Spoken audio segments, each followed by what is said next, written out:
omu constituency egi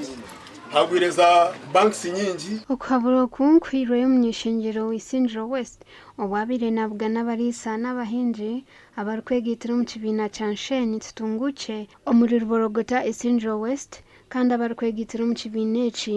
baire obujuruzi nkuruga bakitandika amagara gabo gakahindukaho hati izoberi shahiriza abantu bamemba batungire $2,506 kandi nimezi tuyine nimi 58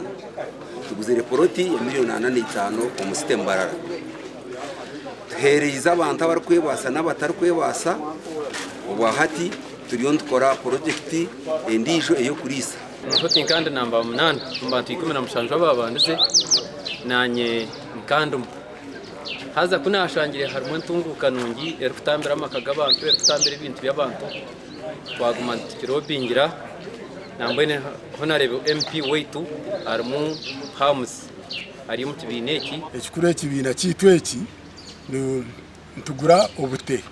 na rente ebakweta bull fattening ente tuzugura zirinto tuzorora zaheza zamara amezi mukaga no kukiraho tuzuguza so icyo kibina kironki kandi kirumbura umuntu wena kimwe abakazi kimwe n'abashije abarkwebembere bina nabo bashabire kuba besugwa ngo habo kuba bebembezi batari bamwe na bamwe bose rene batere bina byo kwegita hanze hagwa za sako nyingi habwo butagira amazima kwanyu ndibire nguni kumukushitama musevinga zingayi emitware ebiri aha abantu 75 zikabire zizinga ngo cyabasika tukore sako twarwa sako cyabasika tumuze mutwere na banka kumuri kuba mwerunda ine murvamo